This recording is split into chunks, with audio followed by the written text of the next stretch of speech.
I value your life more than finding that weapon. Why are you so certain no one is coming? We're just clones, sir. We're meant to be expendable. Not to me.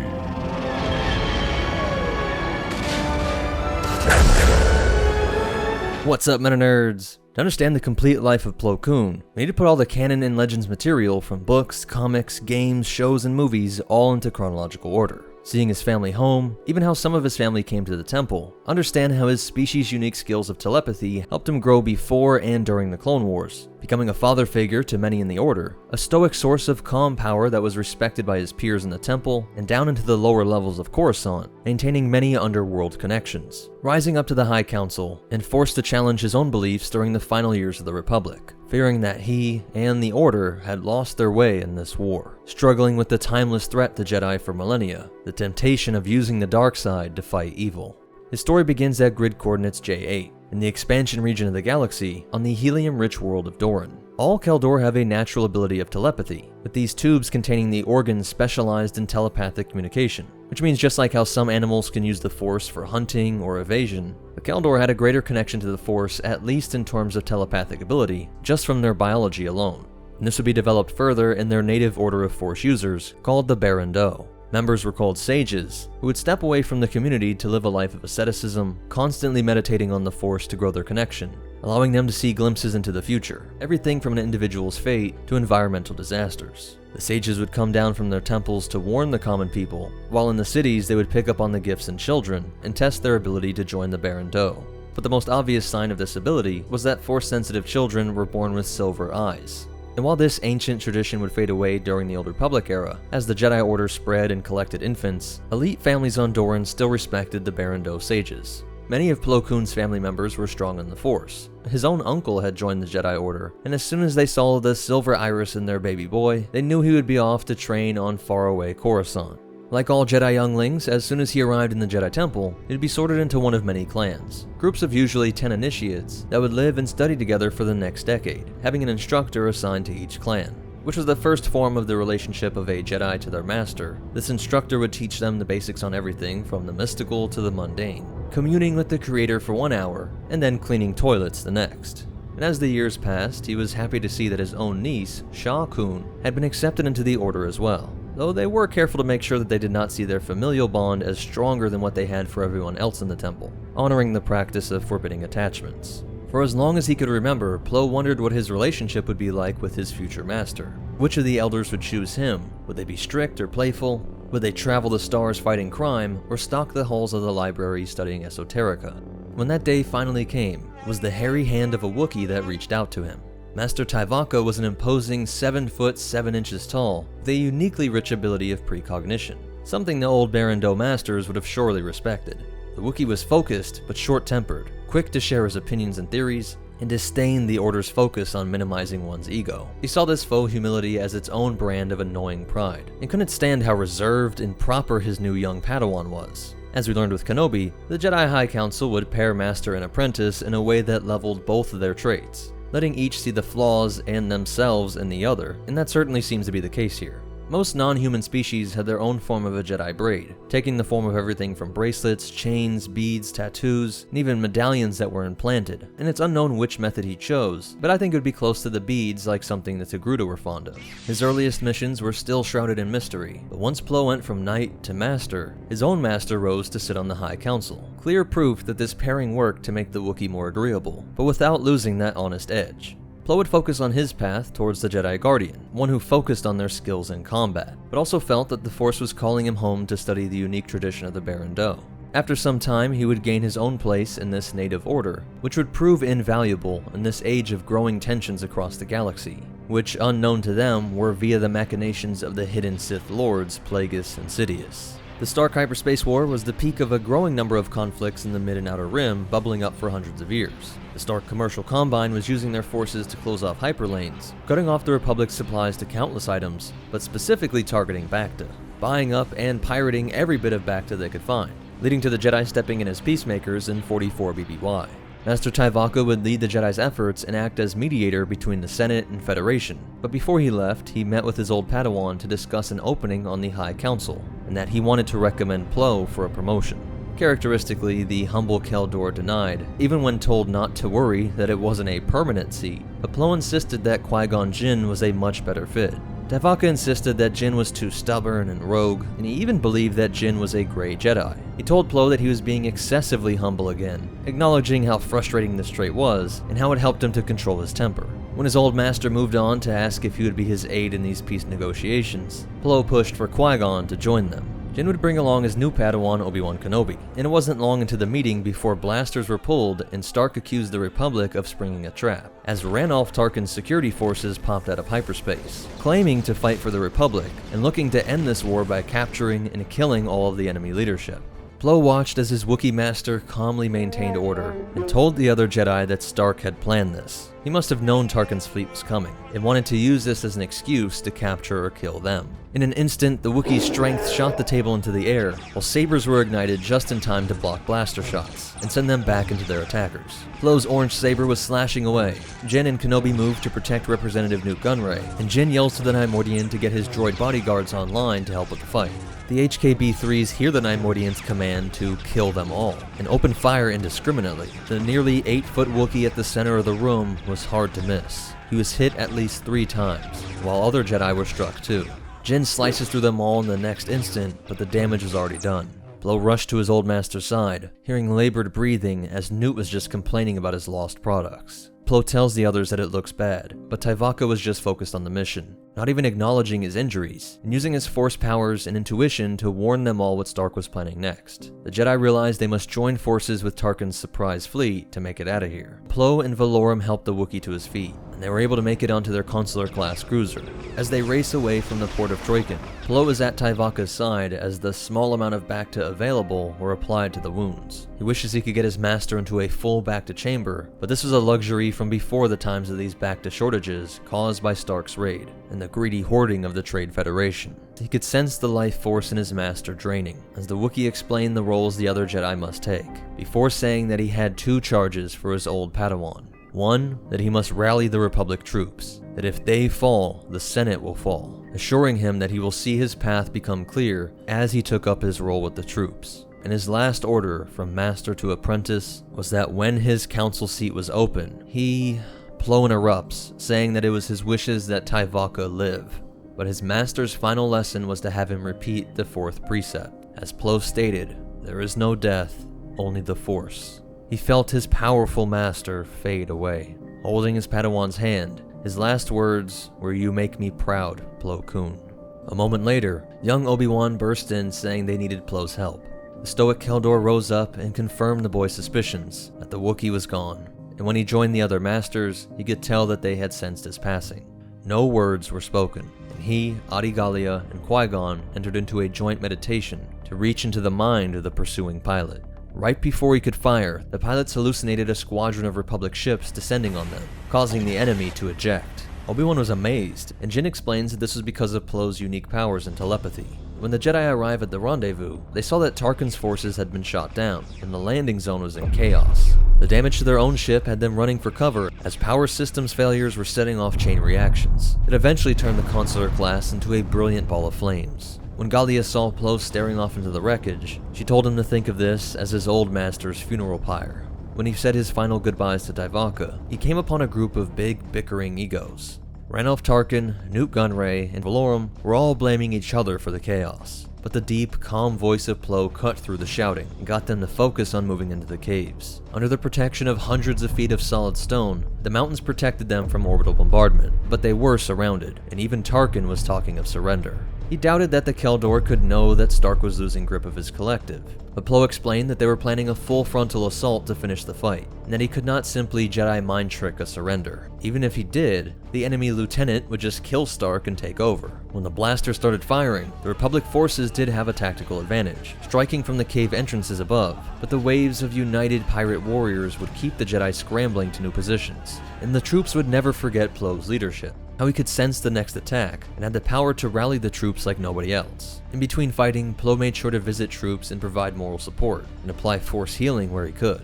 Many troops would think back to these moments, and were eager to thank the Jedi after the war for all he did for them, making them feel like people, not tools for a war machine. They felt true compassion from him and rethought the rhetoric of Tarkin's strict, human-only policy within his military.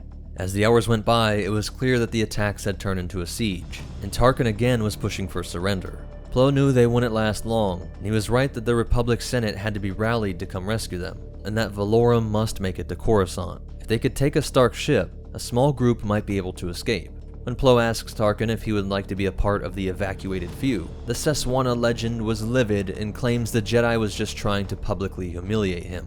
Plo was unprovoked, but the pleas of a wounded soldier asking him to stay and keep the morale high did change his plan. Jin offers to provide the escort without Igalia, and Plo would remain as commander of these forces. In the spaceport, Jin and Kenobi were able to get Galia and the VIPs into a suitable ship, and meet up with Master Thulm and his Padawan Quinlan Vos. Back in the cave, the new additions are told of Tyvaka's reunion with the Force, and the young Quinlan Vos couldn't stand the niceties, saying why couldn't they just say he was dead. Obi-Wan is quick to repeat the Jedi mantra, but the youth storms off, while Thulm apologizes to Plo Koon. The ever level-headed commander says that every Jedi has problems with one or more of the tenets, that over time, the boy will see the truth. One of the troops approached them to say that a local named Billy Bongo wanted to warn them, but that most of his people hate the Republic and Stark pirates, but he always wanted to be a Jedi, so hoped to get an in by warning them of the flesh-eating bugs that infested these old abandoned mines. Creatures that were currently swarming the young Obi and Vos. As the terrified youth run into the Masters, Plo calmly takes lead, and they all collapse the tunnel. Qui-Gon explains that it was Plo that could sense their distress, and while Quinlan was apologizing for his previous outbursts, Plo leads the group back to the front lines, which had now moved deeper into the cave systems as the Republic was losing ground. When this wave falls back, he attends to the troops, and shares something he picked up in the Force, that the Senate had decided not to send any reinforcements. Tarkin snapped into a rage and screams at Plo that the only move they have is to surrender. Staring right through the rapidly reddening human face, the Jedi was seeing several timelines play out in his mind, and Jin could tell that he was confident in something. On Coruscant, his niece, Sha Koon, was rushed into the High Council chambers, explaining that through their family's intense power in the Force, these telepathic Kel Dor could communicate even over this incredible distance across the galaxy. This ability was so surprising that Windu had to check with Master Tin, whose people also had an aptitude for telepathy. Tin explains that this is possible due to their strong personal connection on top of that, and because he may be working in conjunction with other Jedi. So the Council decides that they will do the same, moving the youngling to the center of this hallowed chamber. The Masters all work to unify their focus in the Force. Back on Troikan, Plo is hearing them loud and clear, and says he wants to speak with Oppo Rancisis. Without hearing the plan discussed in the Thespesian's mind, simply hearing Oppo call it unorthodox, and that it could work if they found transport there, Windu brings up the problem of the hyperdrive virus, but is assured that Qui-Gon had a patch that could be broadcast to them, and Windu had to swallow his pride, and nearly beg the Trade Federation to lend them a small armada, knowing the Republic was set on just letting this far-off problem resolve itself. When the Neimoidian says this is impossible, Mace says that he will accuse the TF of working with Stark to manufacture the Bacta crisis. And with this, Plo had his ships. Moments later, the Trade Federation transports were being filled with Jedi starfighters, and this unlikely armada was launched.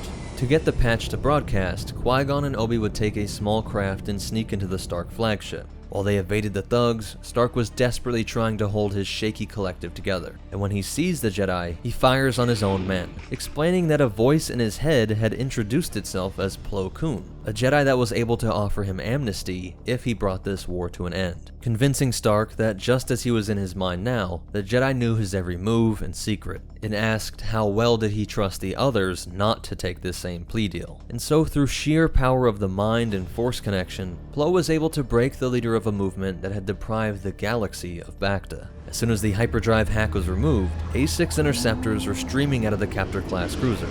The enemy craft were quickly overwhelmed. Plo gave the order to the planetside forces to initiate the second stage of his attack. The Republic forces fled through the caves, coming out on the opposite side of the mountain, baiting the enemy into chasing after them. With the press of a button, explosives collapsed all the exits to the cave system, trapping the entire enemy force. Plo's plan was equal parts compassion and military genius. Throughout all this chaos, he had kept Stark himself and most of his army captured alive. But Ranulph Tarkin was disgusted by this reality. He had taken the explosives meant for one of the cave exits and placed them at the rubble holding back the ravenous bugs. As Plo pleaded with him that this didn't have to happen, Tarkin yells back through the comms and Jedi presence in his mind that he will not have his glory stolen from him. Plo may have stolen his command, but Tarkin would destroy the Stark Collective. A frenzied grin on his face, the human blew himself up, his last thoughts bringing him peace, knowing that the Shalod Eaters would devour the enemy. And in another shining example of quick thinking and practical mercy, he calls deep on the Force to boost his speed and power, ripping down rocks and stalactites to block this final path, the one Tarkin would have left open, saving his forces by keeping the bugs inside, but also sealing this Stark soldier's tomb. When the smoke cleared and all the Masters gathered to debrief, they shared that Stark had taken his pardon and joined the Commerce Guild. Newt Gunray bragged that his security forces saved the Republic, and Valorum became Chancellor. But one of his powerful political allies, the Tarkin family, made the Chancellor name Ranulph as the Hero of Troikan, while Plo Koon would honor his master's dying wish and join the High Council. The missions of the next 11 years would see Plo rise to be one of the most important members of the Jedi Order. By 33 BBY, he would witness his first Yinkori massacre. The planet Mavich 7 was attacked by these obscure lizard people, a species that around this same time, Darth Plagueis would be talking with the Kaminoan cloners about the possibility of using these violent people with a natural immunity to force attacks as a template for a secret clone army. These people had recently joined the Republic, and were using the jump in access to shared technology to bully their neighbor worlds. This same arc had happened to many species during the Old Republic era, when they had no native space travel or hyperdrive tech. Windu goes on to reveal that the mutilated bodies of a Master and Padawan were delivered to the Chancellor's quarters, and that the Yinkor were openly stating to the Republic contacts that their culture believes might makes right, and therefore protection of their culture was enshrined by Republic ideals. And Yaddle explains that the slain Jedi were likely unaware of the Yinkori being immune to Force manipulations. Throw in intel that they had their hands on Cortosis shields, which like Beskar was one of the few materials in the entire galaxy to be lightsaber resistant, and all in the High Council could sense that there was some greater force behind this. 3 strike teams were assembled, each assigned to a Consular-class cruiser, and sent to the 3 inhabited planets in the Yinkori system. Plo's team would include the whipped Krokruk, and 2 humans, Micah and Lilith. As soon as their cruisers emerged, they were immediately fired on by squadrons of fighters. This is long before the Charger C-70. This was a diplomatic vessel with no weaponry, but Adigalia's expert piloting resulted in one of the fighters taking out 2 of his allies. Plo was trying to outmaneuver them, but the shields were overwhelmed. Micah thought to release the escape pods to make it seem like they had bailed, and when still being pursued, they also dropped the Salon pod, the command center that would really sell that the crew was evacuating. By letting the cruiser drift down through the atmosphere, they crash land onto an enormous floating gas mining city. The Yinkori brutes quickly swarm their position, and Plo uses the gas to their advantage. He has the Jedi use the Force to sense their surroundings to safely sneak away, while the Force-insensitive lizards stumble blindly and fall to their death. But as the gas cloud was getting to be a bit too much for them, even Adigalia's forces complain about it when they meet up, and Micah is ragging on Koon's plan, getting even for Plo poking at how the escape pod plan barely worked. And Krokruk wonders why the 2 Jedi were bullying each other, but the human explains that they had been through so many dangerous missions at this point that they show confidence in each other by making fun of their ideas. Both a friendly competition and living out the teaching that to worry is to lose faith in the Force. Meanwhile on Coruscant, the Yinkori were showing just how brazen they were, attempting to raid the Jedi Temple itself. Something only dreamt up in the minds of the maddest Sith. Although the attackers were quickly and completely destroyed, the blood of 3 Jedi was shed inside of these temple walls, something not seen since the Sith Wars of the Old Republic. This sharp increase in violence over the past decade was due to the Sith. Though they did not realize that yet, this attack on the temple confirmed that someone was using this hyper-violent species as a tool. The Jedi strike team had made it up to the dome on the gas mining complex, only for the wingsuit warriors to surround them. But Plo realized they stopped firing out of a fear of setting this whole city ablaze. This forced the lizards to drop down and fight them with their battle axes. Though the Force wielders were slicing through groups, their sheer numbers were wearing Plo down. Micah saw Adigalia's ship approaching and makes another carefree quip, while Koon was uncharacteristically concerned. As soon as the shadow of the cruiser covers them, the Kel Dor shouted, "No sooner is deliverance asked for than it arrives." And with a second wind, he rallies his strike team to make one last push through the Yinkori, hitching a ride on a balloon and gets pulled in through the docking tube. The mad lad Micah made Plo smirk behind that mask, as he displayed true trust in the Force when a gust pushed the balloon away, only for the human to let go and fall right into the ship. Gallia reveals that they had captured a Deveronian acting as a commander for the Inkori. They learn that Windu's team was about to be overwhelmed, and they all make their way to the loading ramp to drop into the fray. This is a well-funded military force, with advanced tanks and thousands of well-kitted fighters willing to fight to the death, while the squad led by Eth Koth makes a wedge to slice through to Windu. Moments later, the Plo and Adi squads join them, but a Cortosis shield shorts out K'Krukk's saber, prompting Lilith to jump into the way of an incoming spear. In what could be a taste of the dark side, the Whippet instantly slices through 3 necks, and a devastating force push clears a path. The rest of them see the fallen Padawan, and combine their strength for another push that buys them time to get her onto the ship, while the rest of the Jedi turn back to face the next wave. Inside the consular class, the Jedi find their prisoner had escaped, and catch him mid-conversation with allied Deveronian forces. Allies that panic when he says that he was calling from a Jedi ship. This captured man was dumber than the brutal lizards he wanted to extort, and this call would give the Jedi a way to track them down. Meanwhile, on the battlefront, a sniper landed a center mass shot on Micah. The carefree warrior used his last words to calm his friends, telling Obi-Wan not to cry, and Plo better not show some sudden sentimental side. And Qui-Gon must silence the want for revenge. As his blood spewed from his mouth, his last words were to remember the Jedi teaching and fight only to bring about peace. To his life friend Plo, he laughs at the thought that he was at a loss of words. No final insult to give, just that he will miss their adventures. He gives Plo one of his sabers, saying to hang it up as a memento if he wishes, but that he will keep one to set off the power cell in the tank, to take some of these lizards with him into the Force. The young Obi-Wan pleads, but Plo turns to his old friend and says, "May the Force be with you." They run off, and when the Inkori surround Micah, he says that he will reveal the most important Jedi secret. As a scaled face comes close, he says that the secret is they are not afraid to die, activating the blade and consuming them all. He was smiling as he left this realm, though the departure of this soul was sensed by his friends, who all bowed their heads with respect. A death that was also sensed all the way off on Coruscant, even by Darth Sidious. Using the coordinates from the holo transmission, they track the Deveronian group to a planet near the sun of this solar system. And on the way, Qui-Gon assures Windu that this loss was not due to any error on his part, but just the reality of battle. And both agree that Plo Koon would be hit the worst. As they approach, they find an enormous fleet that was expecting them. A barrage of fire punched through their shields, and all seemed lost as they careened through the capital ship formation, until they were saved by a shower of green turbolaser fire coming from Republic security forces. Yoda was able to get these forces deployed just in time. A sad exchange for so many slain Jedi during this conflict was that he and Valorum knew that the public and even rival politicians would challenge the use of the Navy in this instance. And while the RSF was blowing through the fleet, Master Tin was making a bold entrance, and using the consular as a battering ram to storm the enemy HQ.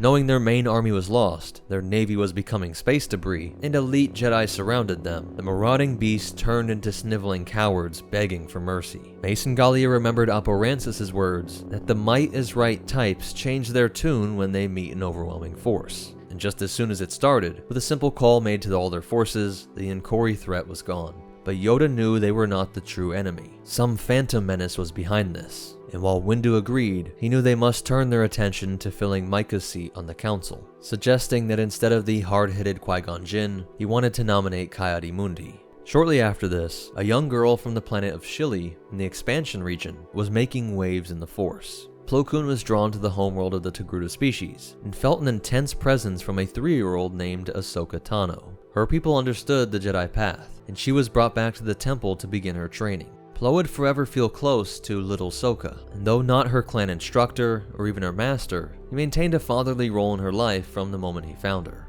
He would take on the responsibility of training Micah's Padawan, Boltar Swan, leading her to the rank of knight before she went off to have a long and storied career. And it wasn't long before the problem of the Cortosis weapons was popping up again. Their intel confirmed that a terrorist group called the Jinha were processing Cortosis ore on the planet Oberdan. We are sending Masters Plo Koon and Eth Koth to investigate. We shall soon learn more. But this group, like the Inkori, had received a mysterious and rapid increase in arms, which they used to shoot down a Jedi transport containing Masters Koth and Koon. barely making it out alive. They were captured, prompting the Council to immediately dispatch nearby Qui-Gon and Obi-Wan. They all witnessed a Trade Federation gunship flying overhead, pointing to a link between their shaky allies and this terrorist group. A few days later, Plo would take the time to help Obi-Wan improve his saber technique, noting the boy was proving exceptional with the blade. Then around the same time, Qui-Gon and Obi-Wan were sent to Naboo to negotiate a peaceful resolution to the Trade Federation's blockade. Plo had taken another apprentice, a female Trandoshan named Lasark. When the unorthodox Master Jin returned from his mission, he reported the most troubling statement made in this chamber in the past 1,000 years. My only conclusion can be that it was a Sith Lord. Many of them know that as impossible as it seemed that the Sith lived, deep down they knew that this could explain the sharp rise in violence, organized crime with tools like Cortosis blades that were aimed at killing Jedi. And Plo and the rest of the Council were also well aware that Jin, like his master Dooku, was obsessed with old prophecies and the more mystical living force. A virgins, you say? Located around a person? A boy. His cells have the highest concentration of midichlorians I have seen in a life form. It is possible he was conceived by the midichlorians. Heathcoth and Adigadia look at each other in shock, but Plo calmly absorbs this bold claim. But they also knew that Jin would not make these claims lightly. The boy would be tested, but they had come to the decision to not train young Anakin Skywalker. Plo Koon was in agreement in this vote, mostly resting on the issue of attachments. And at 9, he was about 3 times the normal age. He had already established powerful attachments to his mother, and it was already talking back to the Grand Master of the High Council. For Plo and the rest, these negatives outweighed his high midichlorian count. In fact, the high count was even more reason not to train him, that the risk of his falling was greater than any of them. When Jin pushed that he would take the boy on as a Padawan, that Obi-Wan was ready for his trials, Windu and Yoda shut the conversation down and say they need to focus on the Naboo crisis and hopefully draw out the red blade-wielding attacker. Plo's friend would end up losing his life in his effort to expose this secret Sith Lord. Though Obi-Wan seemed to have killed the Sith, his first move as a Jedi Knight was to defy the entire High Council. Qui-Gon's defiance I sense in you. Need that you do not. Your apprentice, Skywalker, will be. And all Jedi were left to meditate on the most important question of the millennia. Which was destroyed, the Master or the Apprentice?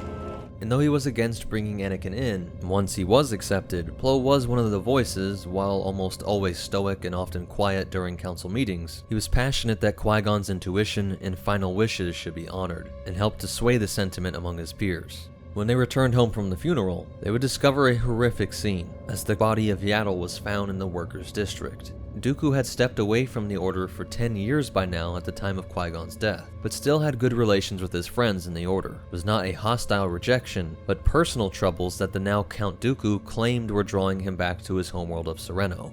Secretly, he had come to work with the Sith Lord Darth Sidious, initially hoping to understand and expose the mysterious threat, but due to the incompetence of the Order and the brilliance and power shown by the Sith, he would choose to fully embrace the dark side. This same year, conflict would come to the planet Malastare, and the High Council was meeting to discuss their next move, all joining in shared meditation to focus on their ideals of the governing body, saying in unison their mantra, "May the Force be with us all, and may the peace of this temple be ours, a place open to thought and speech, a realm of mutual respect, and haven of shared noble purpose. Let us take our seats together, with no one above others. May we work together in trust, free from the restraints of ego and jealousy, at this gathering and all others to come." Yoda opens up to Adi to explain a new peace mission. She lays out the plight of the people of Lannick, who have been enduring terrorist attacks by the Red Yarrow organization. Master Peel had suffered a deep scar in his face from the last attack, defending his homeworld when the bombers nearly took out the High Court and Corellian representatives, who were Gallia's biological mother and father.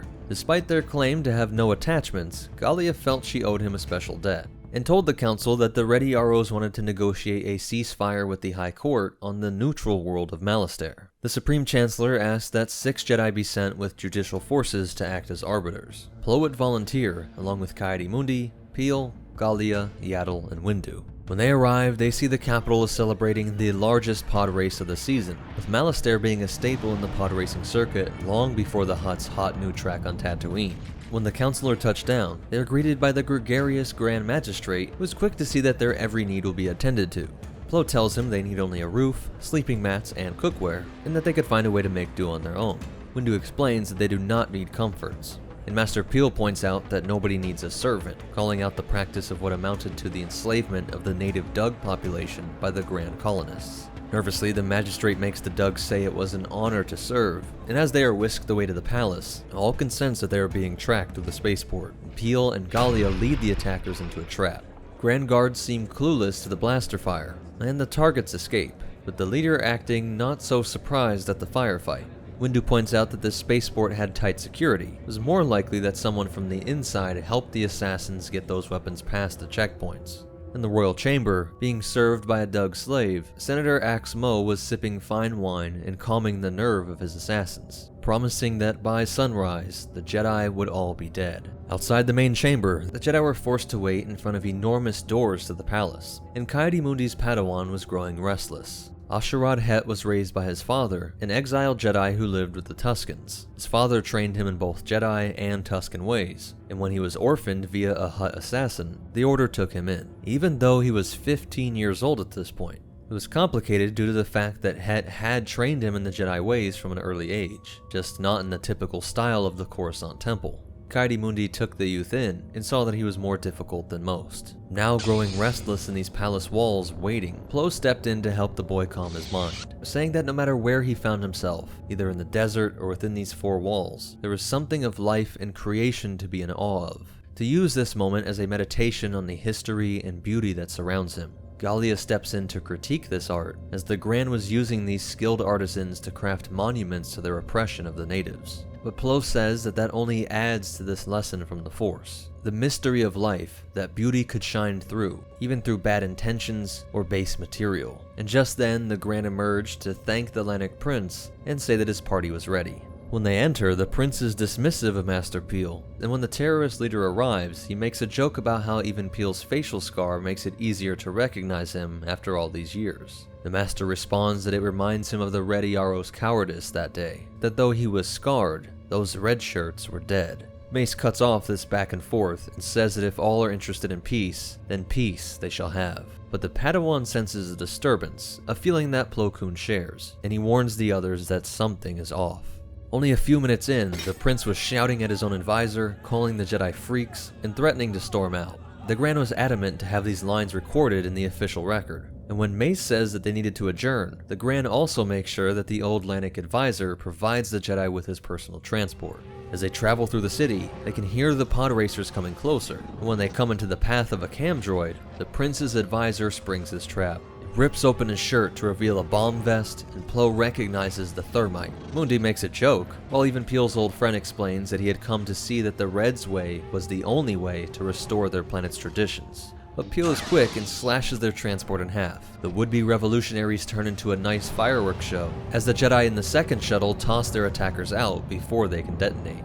As they fall, they grab onto a pod racer, which happened to be the champion of Malastare, Sebulba, who was now furious that his win was being threatened during the main event on his homeworld. He was quick to dislodge them, and Yaddle was right there to intercept. They all agree that the Grand must be secretly funding the Reds, hoping to exploit the natural resources on Lannic. And as they planned to capture the prince, Peel was concerned that if his old friend had flipped, this prince must be no good either. In the Grand's palace, the prince's quarters were raided with the help of more traitors in his own guard. Seconds away from being fed to a pack of ack dogs, the Jedi burst in to slay the beasts and capture everyone involved. The leader of the Reds rocketed away with a concealed jetpack right into the path of a pod racer to be instantly vaporized. These dogs came from Mace Windu's homeworld, where they were seen as family members, with a supernatural bond between them. So Windu went off to hunt down the black market sellers on Nar Shaddaa that had profaned this bond, a process that involved torturing these creatures to turn them into fight dogs. Plo and Peel discuss how there is nothing the Jedi can do for now but monitor any connection between the Grand and their insufferable prince. Since the threat of the Reds was gone, they could at least say they had brought peace to Lannic. 2 years later, in 30 PBY, the Kifar were outraged with the Jedi Order, demanding that Quinlan Vos, this son of Kifu, be allowed to return home. The Guardians of Kifu were the police and military force of his people, and their leader was angry that they were robbed of this powerful Force sensitive. This leader was his own aunt, Tinte Vos, and she screamed at her nephew that his psychometric powers, the ability to see the past by touching events, was an ability cultivated by their people. As High General, or Shafe, she claimed that the Republic had abandoned their sector of the galaxy, and the Guardians were the only ones keeping peace. With the revelation of Darth Maul, every disturbance in the Force was treated as a possible connection to the Master or Apprentice that was lurking somewhere in the galaxy. To further complicate things, Masters Tin and Poof both felt that Quinlan had been moving closer to the dark side. He was powerful, but at times would draw strength from feelings of anger and vengeance. Windu knows that this stems from the loss of Aayla Secura, Voss's Padawan that was drugged, causing her to lose her memory, and then was lost somewhere off in the galaxy being manipulated by dark side powers. Windu promises to find her and sends him off to his kin to investigate the attack on a prison that killed all the Guardians and released all of the convicts. As he investigated, he was ambushed by the vampiric and Zadi species. His old master Thulm got there in time to rescue him, but he saw that the memory-deleting drug had devastated his old Padawan too. Voss barely recognized him, and as they continued the investigation, they find the Deveronian merc that escaped during the mission that took the life of Master Micah. They needed to work with him to navigate the underworld here, events that would lead them to running into the fallen Aayla and the armies of Enzadi, as well as the restored ancient Sith magician Wolfpack. He was once a fallen Jedi from the time of the Old Republic, and had been locked in stasis all these years through a combo of Sith magic and advanced tech. One of the last things they heard back from Voss was that the Dark Dreamer was released, and when they lost contact with Coruscant, Windu ordered Plo Koon and Adigalia to join him and head to Kifex. Assuming their Jedi were dead, the mission was to make sure Karko was captured or killed before he could escape off-world. As they approached in a trio of consulars, the Shafe hails them and is furious to have more Jedi arriving. Windu calmly tells her that they are aware that the Guardians were holding high-priority prisoners that were supposed to be transferred to Republic control, and that they, along with this ancient Dark Jedi, had escaped. Supreme Chancellor Palpatine was willing to provide the Jedi with everything asked for in the capture of Karko. On the surface, Voss was able to get through the Twi'lek's twisted mind and get her to come back to the light. With the help of his old master speaking to him through the Force, he cut down the ancient Enzadi. But as he tried to leave, the Guardians opened fire on them, citing strict orders from his own aunt to shoot down any ship trying to escape. Luckily, the Jedi fleet was able to throw the weight of the Republic at these starfighters, and all stood down. Plo looked on as the healed Aayla agreed to train with Master Thulm, and the troubled Voss said that he wished to stay on his homeworld and train with the local mystical Force tradition of Zhao's Path. In just a few years, more Jedi had died, been touched by the dark side, or chose to step away from the Order than the last several hundred centuries combined. Plo and the other Masters knew that this had to be connected to the hidden Sith Lord, an enemy that was skilled in violence, but also the subtle manipulation of public opinion, as media manipulation was already leading to decreased support for the Jedi Order among the average citizen, with a growing self-righteousness seen in young activists. As one Holo News article read, activists deface Jedi Temple lobby, Jedi Temple, Coruscant. A mob of 20 university students attempting to infiltrate the Jedi Temple yesterday managed to get as far as the second atrium lobby before being handily contained by the Jedi. Unharmed, the students shouted cries of tyranny and oppression and free baby Ludi as they were delivered to judicial holding pens. At 0700 yesterday morning, a sociology tour group of the University of Coruscant entered the temple's public lobby. They then unleashed pre-programmed graffiti bombs with such messages as "Brood Snatchers," "Baby Ludi wants her mom," "Justice, Peace, and Kidnappings," and logos of the People's Inquest movement in the polished interior. Two younger Jedi Padawan attempted to contain the activists, but were unwilling to injure them with their brandished lightsabers. The unruly mob pushed into the second atrium when Jedi Masters Ki-Adi-Mundi and Plo Koon arrived. "Disperse immediately," commanded Koon. "You are likely to injure yourselves if you continue, and we do not want that to happen." "We will disperse immediately," repeated the crowd uniformly. "We are likely to injure ourselves if we continue, and you do not want that to happen." Jedi Padawans then affixed the students with hand binders, by which time judicial officials arrived with a transport speeder. The students were loaded into the speeder, by which time the Jedi trance had worn off, and they again became agitated. The Jedi Council has refused comment on the disturbance. Genova Belaine, currently reviewing the script of the upcoming Holo feature of her story, was unavailable for comment, but her spokeswoman, agent, and leader of the People's Inquest, Thrinka Paudet, did field a call from HoloNet News. Quote, "I salute those that continue our efforts. Remember, vigilance. Who watches the watchman, I ask? I have to go. I have another call," said Pauduente. We can be sure that after passing through many hands, the credits that funded these movements could be traced back to Darth Sidious. and by 28 BBY, the Fallen One had reared up to announce himself as the leader of the Separatist movement. Count Dooku was head of state in the Confederacy of Independent Systems, leader of the Separatist Parliament and Council. For now, the CIS claimed to wish to work with the Republic, some worlds having representatives in both bodies, and acting more like a large political faction or lobby pushing for better conditions and autonomy in the mid and outer rims. Plo had to acknowledge that over these past 3 decades, things had only gotten worse for these rims of space, while Coruscanti politicians and megacorporations were getting rich and powerful. One of their largest members was the Trade Federation, who was so powerful that they, a company, not a planet, had their own Senate seat. But they were also the main providers of jobs and security for most of the disgruntled worlds that made up the CIS. Plo knew that the Neimoidians only cared about themselves, but he also knew the same could be said for most senators. This series of events was covered in the phantom fingerprints of the Sith, and all wondered how far their old friend Dooku had fallen. In 22 BBY, the tensions would hit an all-time high with a brazen assassination attempt on the Trade Federation's #1 enemy, Senator Padme Amidala of Naboo.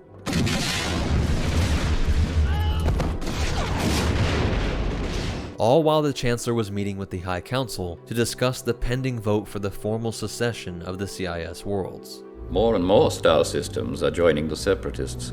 Yoda admits with the growing influence of the dark side, he cannot see if war is on the horizon, and when Padme arrives with her retinue, she accuses the Separatists and Count Dooku of the attempt on her life. But the Jedi cannot believe this is possible. He is a political idealist, not a murderer. You know, milady, Count Dooku was once a Jedi. He couldn't assassinate anyone. When another attempt was foiled, Obi-Wan pulled on the threads and ended up unveiling a secret clone army being built for the Jedi. No one on the High Council was aware of this, and this news was followed up by another shocking report from Kenobi. The Commerce Guilds and the Corporate Alliance have both pledged their armies to Count Dooku and are forming a... Wait.